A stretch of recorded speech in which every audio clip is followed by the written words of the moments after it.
And here's the video review for the NECA Toys 6-inch Gipsy Danger action figure, again from toywiz.com, so thank you again for the review copy. And you can get it there, very nice. So yeah, there he is. It's Gipsy Danger. This is the hero mech, the American mech from Pacific Rim. And at first, when I first saw the designs for him, I thought his proportions were a little wonky and off.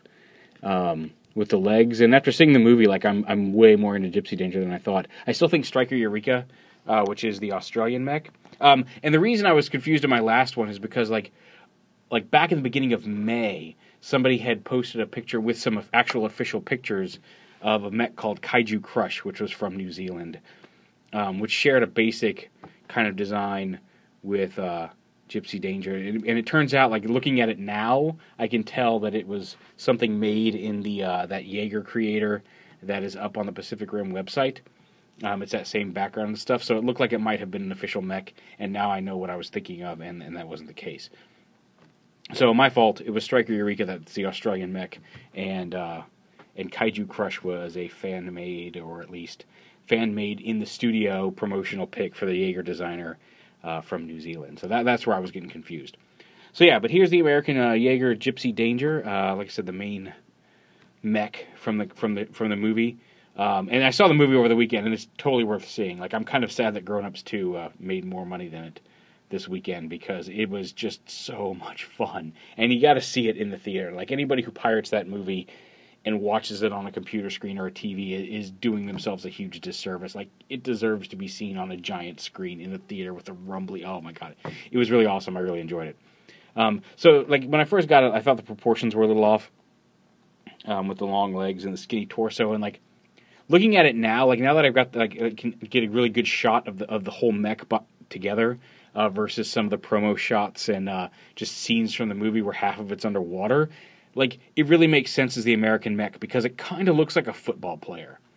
And you see a lot of designs, the Russian mech has a giant nuclear reactor for a head, you can see kind of some what's regional design work in a lot of the mechs. And so it kind of makes sense that the American mech looks like a big football player. It almost kind of looks like the NFL on Fox robot, vaguely, especially with the 34 on the shoulders. But yeah, so here's Gipsy Danger. Detail-wise, it's actually really nice. For some reason, the paint on this one seems duller than on Crimson Typhoon. Crimson Typhoon, for whatever reason, comes off, even though it's not any shinier, comes off as a fully realized, kind of dirty, battle-damaged mech. Not even really battle-damaged, but it's got some streaks of oil on his shoulders, and something about the color scheme looks more like an actual get-out-there-and-go mech. And maybe it's just because he's got a different, that one single eye.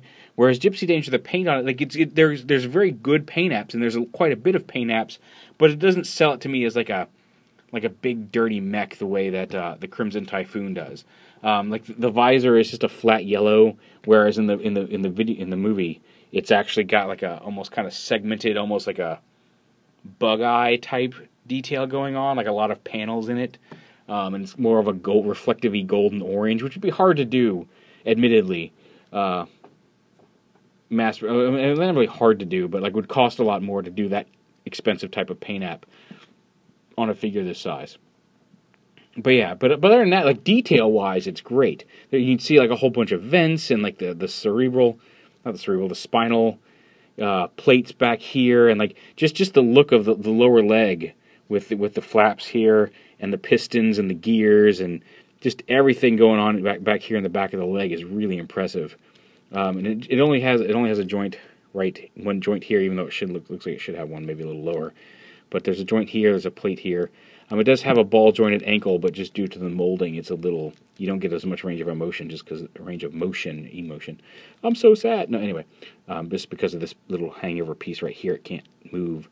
The ankle does move separately from the toe, so you get a little bit more positioning that way. Then you got double hinge hips, which again get limited by the plates up here against the hip. You can kind of see where that's bending a little bit. There's a ball joint up there in the ab section of the torso, the reactor bit.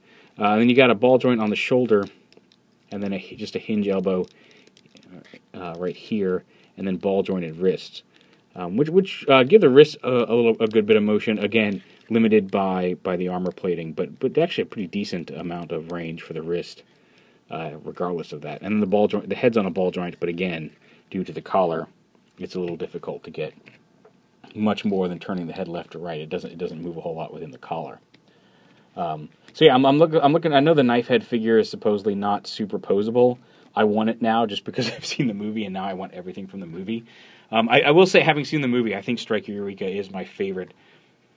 At least mech design. I just think it has. I love Striker Eureka's whole head design, and I just think it looks cooler.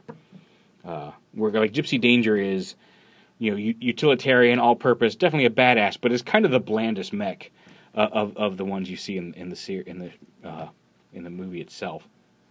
I mean, again, here's a quick size comparison with him and Crimson Typhoon. Again, Crimson Typhoon can be much larger if you stand him all the way up on his legs, but he does kind of have those chicken legs and things. So just get a shot of those two together.